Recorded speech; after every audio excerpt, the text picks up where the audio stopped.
Bom dia, senhora presidente, seja bem-vinda. Concederemos aqui, conforme dispõe nosso regimento, o tempo de 15 minutos, para que Vossa Excelência use a tribuna desta casa, e o tema a ser debatido é a reestruturação previdenciária e as perdas dos direitos. E passo, então, a palavra e seja bem-vinda. Me dá só um minutinho para eu compartilhar o link aqui nos grupos, que eu não tive tempo ainda. Aqui. Só um segundo.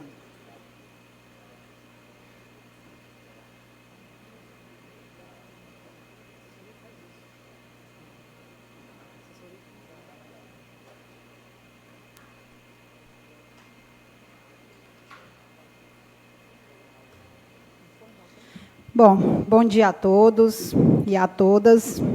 Quero cumprimentar aqui os presentes, em nome, a mesa diretora, em nome do senhor presidente, Marcos Antônio Araújo Bica, assim como cumprimento a bancada de situação e de oposição, no nome dos vereadores José Cleidiomar Souza, Nenê do Dourado, e Francisco Deoclésio Martins, o Kécio Martins, né? A escolha desses dois nomes é por serem dois vereadores de primeiro mandato e por residirem na zona rural. Desta forma, mantém um contato muito estreito com a sua base eleitoral e, assim, sente na pele diariamente a dor de todos aqueles que os elegeram. Creio eu, senhores vereadores, senhoras vereadoras, que todos vocês lembram com carinho e devem lembrar as gentilezas que lhes foram dispensados quando visitaram a casa dos moradonovenses, durante o pleito eleitoral. Com base nesse sentimento de gratidão ao povo que lhes concederam os respectivos mandatos, eu me dirijo a cada um dos nobres senhores e senhoras.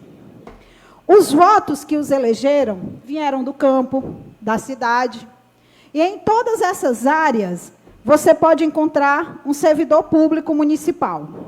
E o servidor público municipal, aquela pessoa que serve ao município, que dedica sua vida laboral ao crescimento desse município, é a única classe trabalhadora que tira do bolso para realizar o seu trabalho a contento. Paga pela água que consome, pelo café, né, compra material, além daquela questão, o atendimento social que faz na comunidade. Quando a gente fala de servidor público, muita gente acredita que nós temos privilégios. Eu até hoje, em 23 anos de carreira, eu pergunto quais são esses privilégios do servidor público. Enfim, vou me aprofundar agora no assunto que me trouxe, a reestruturação previdenciária. Para isso, eu gostaria de voltar lá a 1997, quando Morada Nova fez o primeiro concurso público.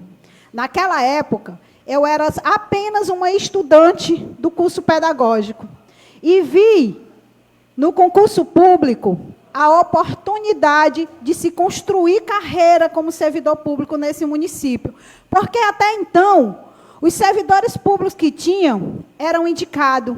O único critério era o voto. Para ser bem sincera, voto de cabresto naquele período. E aí veio o concurso público. Fomos vinculados ao regime geral, INSS, tivemos o Fundo Municipal de agora não vem o nome, Seguridade Social, né, o FMSS, e em 2005 veio o IPREM, o Instituto Próprio de Previdência. A missão do IPREM é administrar os recursos financeiros que vêm da contribuição previdenciária do servidor público e do patronal, que é pago pelo município.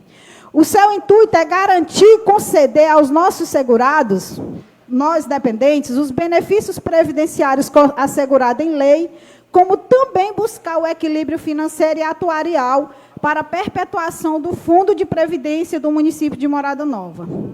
Vale lembrar que, quando os municípios aderiram aos institutos próprios de previdência, só tinha dois intuitos.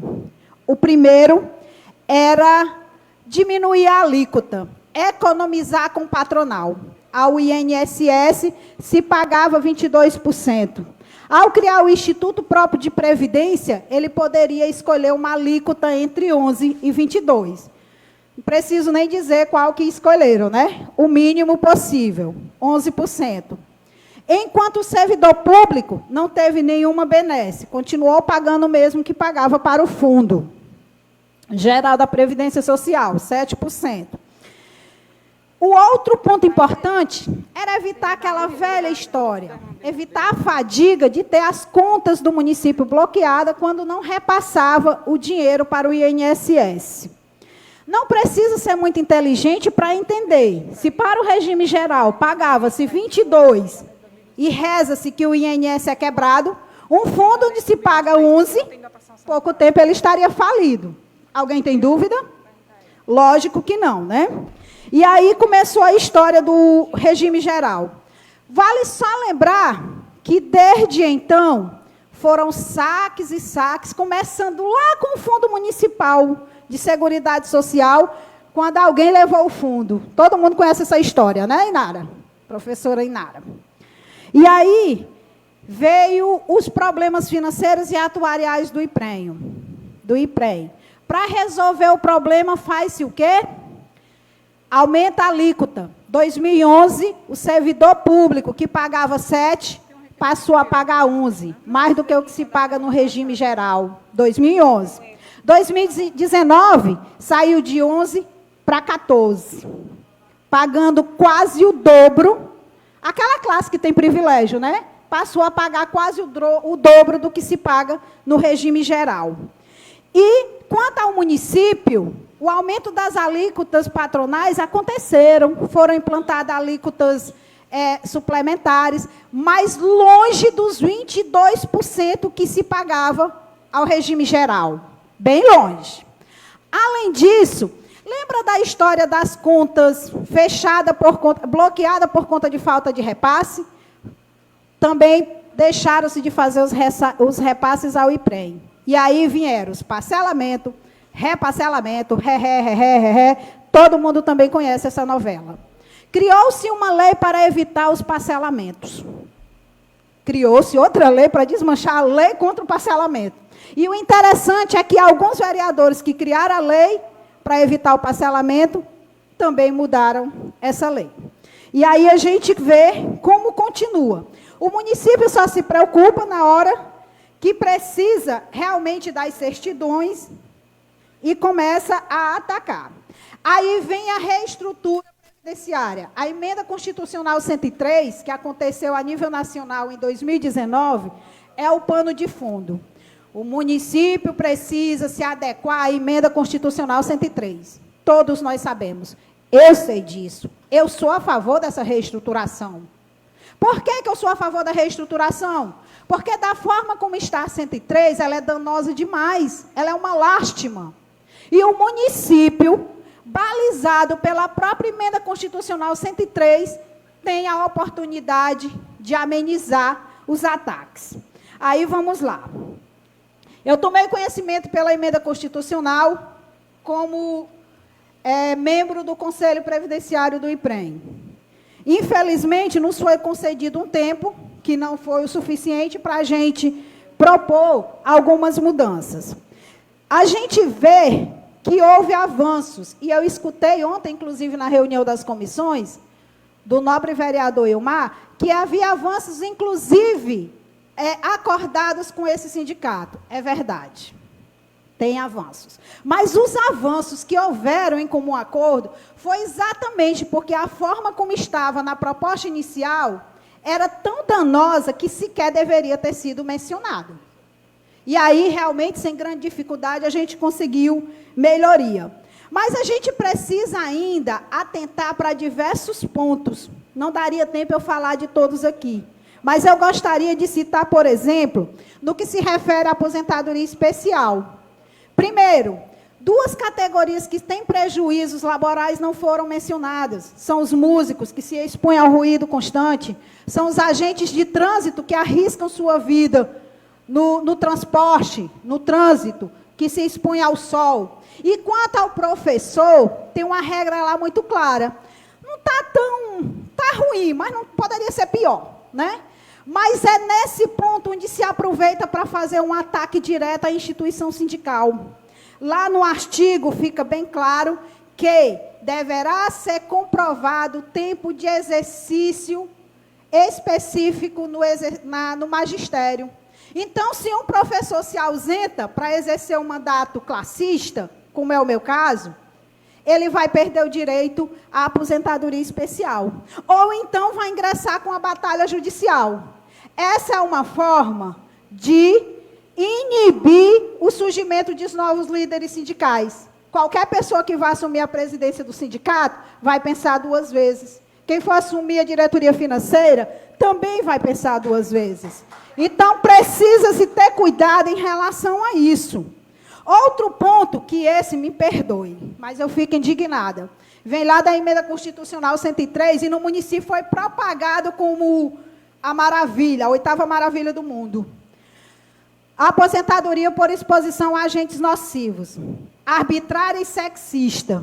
Enquanto todas as regras há diferenciação de sexo, nessa não. A idade é 60 anos para homem e mulher. Se uma professora vai se aposentar aos 57, por que um agente de saúde, uma enfermeira que teoricamente teria direito a uma aposentadoria especial, vai se aposentar aos 60, igual a um homem? O que há de especial? Eu não enxergo. Outro ponto importante, Gleide, você que é do distrito, é a questão do deslocamento. Nós temos servidores que percorrem aí 80 quilômetros para chegar ao seu posto de trabalho, em transportes que não apresentam a mínima segurança. Mas na lei não está claro quanto aos acidentes de trabalho no percurso. Os acidentes que, porventura, alguém venha sofrer no percurso do trabalho. Isso está lá de uma forma subliminar, e a gente sabe que quando chega para o servidor, é prejudicial. Então, nesse momento, a minha fala aqui, caros servidores, é no intuito de sensibilizar vocês para que estudem o projeto de lei, para que conversem com os seus vereadores, porque nós ainda temos uma semana, podem ser apresentadas emendas, não é, Marquinhos? Podem ser discutidas ainda melhorias. E aí eu quero acreditar, senhores vereadores, eu já muitos critiquei nessa tribuna. Hoje eu tenho um elogio a fazer. Elogio a postura que os senhores tiveram quando trancaram a pauta no quesito do aumento dos professores. Vocês tomaram uma posição a favor do povo. E aí eu deixo os meus elogios. Mas eu gostaria que, com a mesma veemência, com o mesmo poder que vocês tiveram de trancar aquela pauta, que vocês se sensibilizem neste momento e revejam essa aposentadoria. Revejam a idade, revejam a questão das aposentadorias especiais, porque o mandato de vocês é dado pelo povo. E é esse povo que serve a cada um dos moradanovenses. Então, hoje, essa professora que aqui fala, tem o orgulho de representar os servidores desse município. Como a Gleide já me disse, ela é minha conterrânea, e a gente é filha de agricultores, né, Gleide? Quem diria que a gente chegaria onde chegamos? Quem diria, né? Nem eu acreditava nisso. Mas o agricultor, ele conseguiu formar seu filho e fez com que uma agricultora sentasse nessa bancada, na mesa diretora da Câmara. Fez com que a professora chegasse à presidência de um sindicato. Mas contou para isso com o servidor público, que esteve diretamente atuando junto ao filho do trabalhador. Então, senhores, eu peço essa sensibilidade. E encerro a minha fala com um trecho da música Admirável Gado Novo, do grande Zé Ramalho, que retrata demais a vida do servidor público municipal. É duro tanto ter que caminhar e dar muito mais do que receber. Obrigada a todos. Gostaria de facultar os vereadores, ou a parte, e indagar se algum deseja fazer uso da palavra. Vereador Cássio Martins. Bom dia a todos, amigos e amigas, vereadoras e vereadoras, ao público, às pessoas aqui presentes, a nossa ilustre presidente, Grauber Lenda, do sindicato. Muito importante a sua fala, e dizer que foi crucial esse seu pedido de tribuna livre, para esclarecer para nós, representantes do povo, vários pontos que precisam sim de ajuste. E como o brasileiro é sofrido, não só na parte social, mas na parte trabalhista também, né, minha amiga Galberlene? Eu vejo vários debates, e que por servidor não chega muita coisa de futuro não, aliás, para o Brasil em geral. É triste quando a gente mora num país que a taxa de impostos é altíssimos, mas para vir de volta, pense num negóciozinho complicado, viu? Mas eu sou a favor sim, e jamais eu vou votar uma coisa que não seja para o bem das pessoas do meu lugar, e principalmente para os servidores públicos, porque hoje também nós somos servidor público, né? Então, fica aqui os meus parabéns e muito obrigado. Agradeço. Mais algum vereador deseja fazer uso? Então, eu passo aqui, professora Glauberlene, a palavra aqui, te dou mais 2 minutos, caso queira fazer suas considerações finais. Marquinho, eu quero aqui, nobre presidente, agradecer o uso da tribuna. Fazer uma solicitação de público. Ontem eu já questionei na reunião das comissões, mas eu quero aproveitar a oportunidade e solicitar, uma vez que todos os atendimentos, todas as atividades laborais já voltaram ao regime presencial, pedir que a reunião das comissões também voltasse a ser presencial. Não sei nem se, como sociedade, eu tenho o direito de fazer esse pedido. Mas por que que eu faço? Por que que eu faço? Sempre que aconteciam as reuniões das comissões, eu e a Edmário participávamos. 2019, nós participamos quase de todas. Creio que você lembre bem disso. Agora que a reunião das comissões é virtual, além de ser necessário estar pedindo um link, por 2 vezes eu já fui constrangida de um certo modo, sabe, uma certa... Não foi negado o link, mas foi dificultado um pouco. Então, se é pelo regimento da casa, é aberto ao público, eu não vejo que seja necessário esse constrangimento de uma legítima representante da classe trabalhadora ter, quando solicita o link para participar, e a fala ainda é condicionada. Eu sei que eu não tenho voto, mas qual é o sentido da sociedade participar de uma reunião se ela não pode opinar, né? Então, eu gostaria de fazer essa solicitação e dizer que até o final do expediente hoje nós estaremos protocolando, junto à casa, algumas alterações, algumas emendas que a gente gostaria de sugerir, né? O nosso assessor jurídico já me encaminhou, eu, inclusive, estou com ela aqui, mas gostaria de ler com calma, até encaminhar para a mesa diretora e para as comissões, para pedir que vocês façam essa avaliação e vejam o que pode ser melhorado para o servidor público desse município. No mais, eu quero agradecer e desejar um bom dia a todos. Bom dia. E só para te responder, professora, algumas coisas, a pandemia ela foi terrível, foi maligna a toda a humanidade, mas nós tiramos bons frutos e aprendemos a conviver e trabalhar após a pandemia. E se tem uma coisa que eu entendo que foi bem implantada, não só aqui na Câmara, mas em todo o meu, falo aqui do meu jurídico, sou advogado, para dar celeridade e economia nos processos, foi essas reuniões por meio virtual. Então, eu passo aqui essa decisão aos presidentes de comissões, porque cabe a eles essa condução, mas eu entendo, com todo respeito, com toda vênia, que a gente não pode abolir aqui na Câmara esse avanço que teve em todos os cantos, em todos os órgãos públicos, em todos, seja no Executivo, Legislativo, Judiciário, tudo avançou para o meio tecnológico. Então, eu acho que a gente não pode retroagir. Podemos nos adequar, mas retroagir, eu entendo com todo respeito que a gente não deve. Então, eu agradeço aqui a sua presença e peço novamente aqui, peço que o vereador Neném e o vereador Zé Cotó possam acompanhar Vossa Senhoria até a saída do plenário.